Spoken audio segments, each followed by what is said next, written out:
Now, I need to talk about this Domi Reversei situation before the new chapter comes out. I've been a little sick, so I haven't been making videos the past week. I wasn't sick the whole week, but it happened in the middle, right? But anyway, um, yeah, so the Domi Reversei situation and the way that each time we see it, it's slightly being presented different.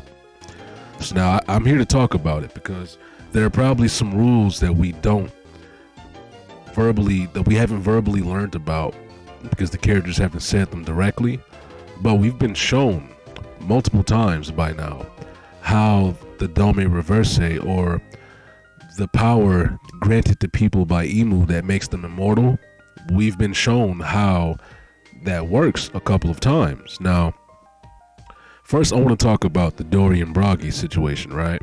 Because all they did was decapitate each other, okay? And that was enough to make it so they were reversed back to normal. They took a fatal blow and their decapitated bodies got flipped over. And it kind of brings me back to the first time I saw Domi Reversei, noticing that there are people, it's like the demon was already waiting underneath them, the other person that they become. So we might not know the true nature of this power. Is Emu really just flipping these people and changing them? Or is he really are they being replaced? Right? Are they being replaced with a new version of themselves? Now it's kind of weird because we've seen Domi Reversei itself be applied in two different ways. Okay, and I'm not going to mention Harold yet because Harold, he was under the influence of the Mark of the Abyss. Okay, so we've seen Domi Reversei applied in two different ways. First, the first time we seen it when Emu was flipping over the other random giants when they first started attacking Elbaf, right? And later on, we see it in the God Valley flashback with Rox having been the one Domi Reversei this time. But with Rox, his situation was a little different. He got Domi Reversei in person. Like Emu, maybe it wasn't exactly Emu, right? But Emu manifested himself in a vessel and directly did it to Rox. He stabbed him and reversed him right there in the air. So Rox transformed in front of our eyes. There was no flipping involved. Now, what am I trying to say, right? Now, there's either three different forms of Domi Reversei or multiple forms of Domi Reversei that work slightly different. Because with the flipping one, and we just got revealed last chapter that if they take critical damage, a fatal blow, they turn back to normal. Now with Rox, what was his final words after Roger and Garp crushed his whole body, right? They completely ripped his body to shreds. And Rox was laying down on the ground after that fight, wondering, did the curse break? Has the curse worn off, right? He's still tired and exhausted. Unlike Dory and Bragi, who when they said, even the worst mangled corpse is the full picture of health when you flip it over. So Rox didn't have the situation with after the curse wore off, he didn't become completely healthy, right? He became normal again, and his wounds are visibly healed up because his body was actually ripped into pieces, right? He had like a claw mark that removed the side of his body from Roger's attack when he hit him with the ace explosion or whatever, right? So yeah, so we got two different situations, both Domi Reversei, but things are slightly different in each situation, right? Rox didn't get flipped over, but he was still possessed, right? He was still changed. Okay, and then after his defeat, he was still laying there injured and torn up. Dory and Bragi got up fully healthy, right? Now, let me talk about Harold before I go on, because I want to remind you exactly how his situation was before we keep going. Okay, Harold, he got hit with the Mark of the Abyss, and Emu took his body over directly and started controlling him while Harold was still in there. Okay, he wasn't in there the whole time, like he was going in and out, like his personality was shifting, but he was still in there. He was still conscious like Rox was.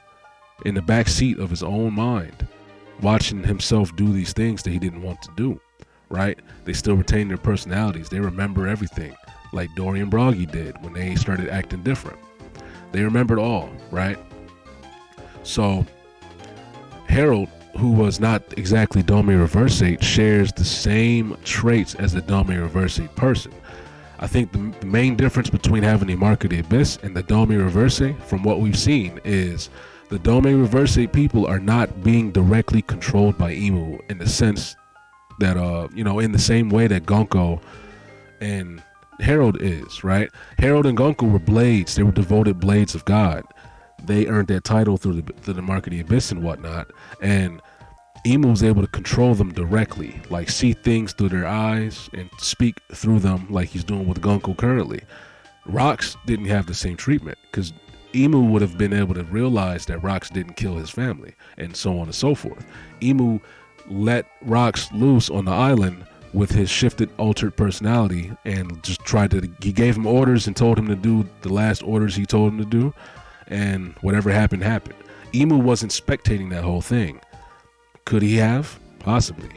But I think the way Domi Reversei works is that it's not that same type of connection as the Mark of the Abyss. So you're not like the vessel for the Great One. You're not the immediate, it's not as strong of a connection to Imu when you're just Domi Reversei. You become more like his thrall.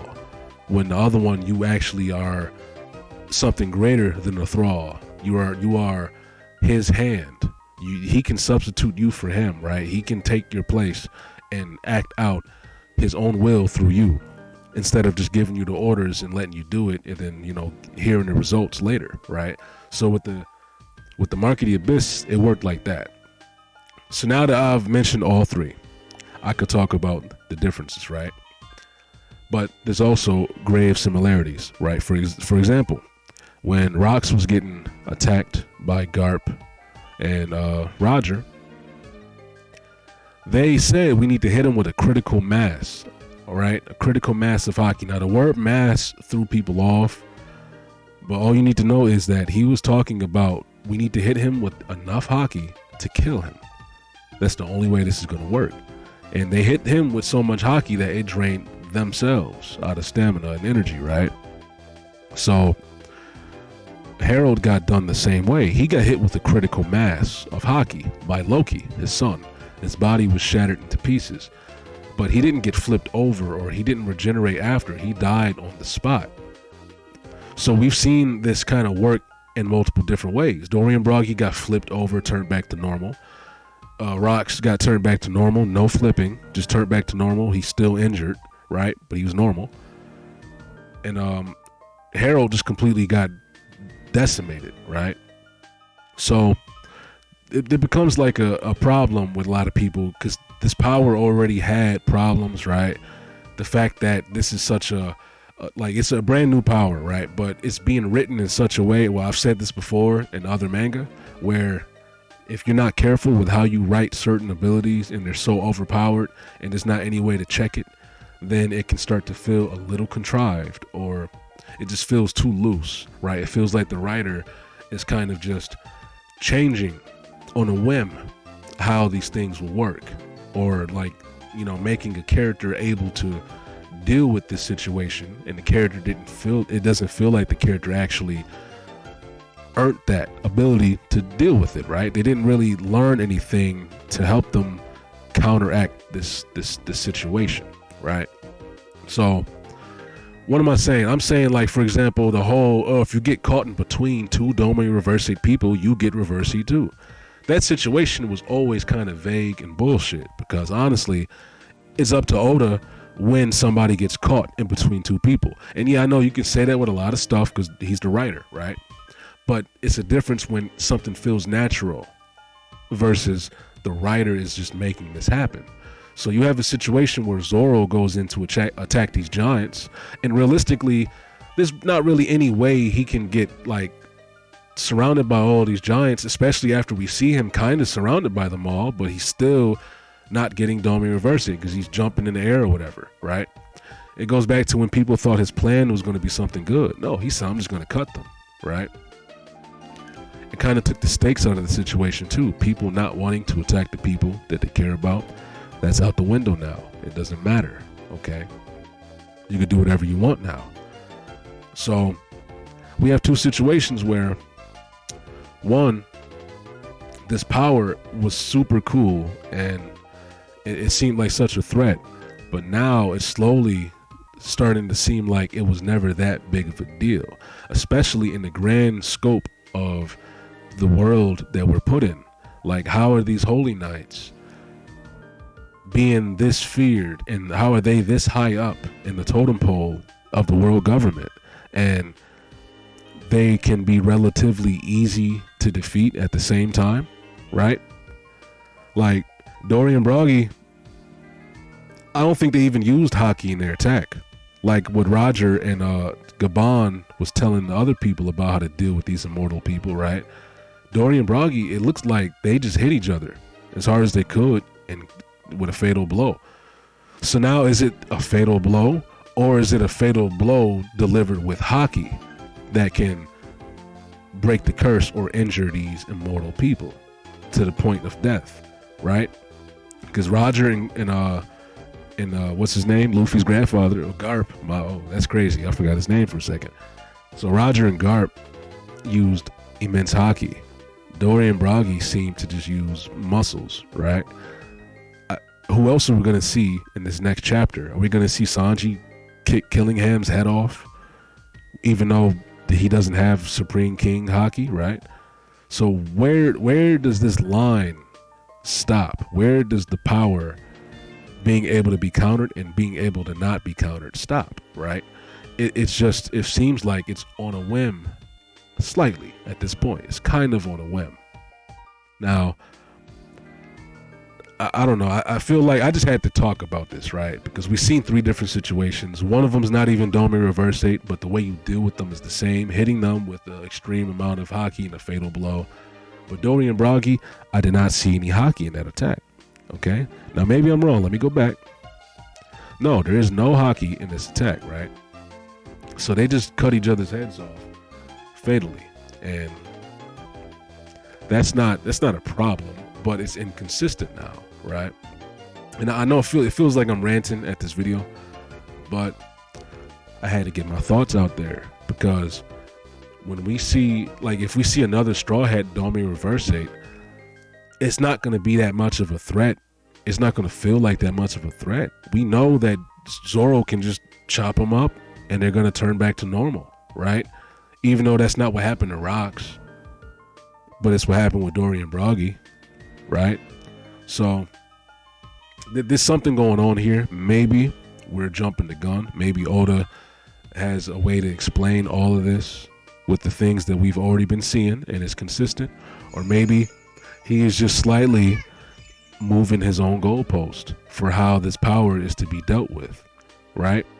And it would be kind of weird for him to do that so blatantly after we've just seen a Domi Reversei Rocks get defeated, and he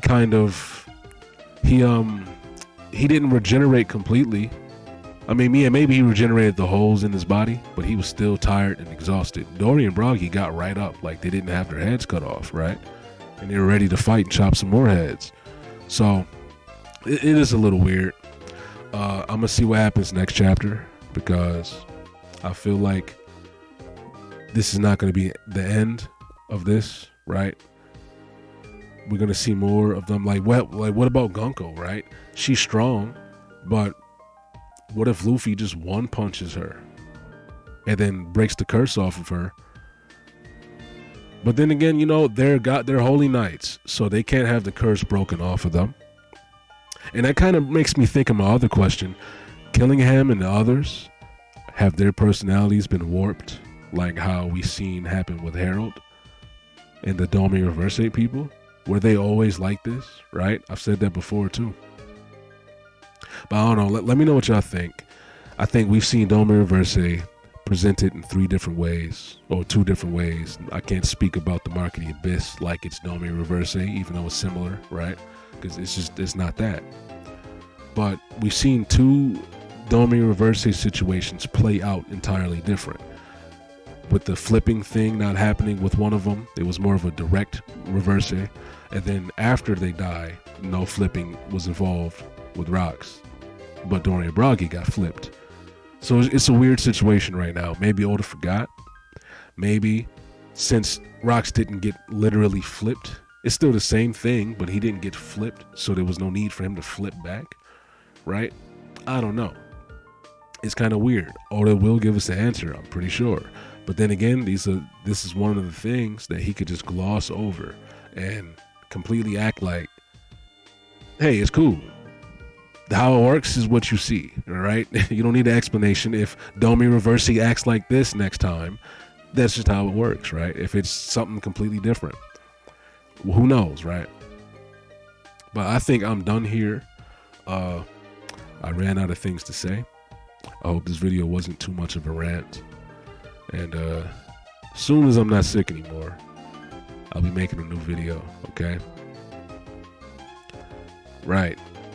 Oh yeah, mind you, they said that Rocks was guarding with Supreme King too, so they canceled out. But then the answer was to just hit him with more Supreme King Haki, right? So at the end of the day, like what Gabon said and what Roger said about Rocks and what Gabon said about Killingham and the others, right? Even though we didn't even see Gabon fight a Holy Knight in God Valley, there's a truth or similarity between those two things. Like hit them with enough Haki to kill them, right? But as we see, that doesn't actually kill these immortal Domi Reversei people. It turns them back to normal. So if you hit one of the people who are not Domi Reversei with the critical mass of Haki, will they just die like Herald did, right? Because it's kind of weird. Like, why would Herald not regenerate and the curse be broken? Is it because it's a deeper curse, right? So that's the only thing that's been consistent, is the Mark of the Abyss being slightly different from Domi Reversei, and all the ways that is slightly different from Domi Reversei. You know, even the ways that it's similar, those things have been consistent. But Domi Reversei itself has kind of flipped back and forth twice, right? No pun intended. It flipped back and forth twice already. So if we continue to see Domi Reversei and it's not consistent anymore, I have a feeling a lot of people who, you know, they already didn't like the way this power worked, but it's going to make a lot more people kind of like start to see this power as something cheap, like a cheap plot device, right? Which is understandable, but Oda, give us some solid answers, man. That's all I'm saying. So that's it for me. I'll see y'all.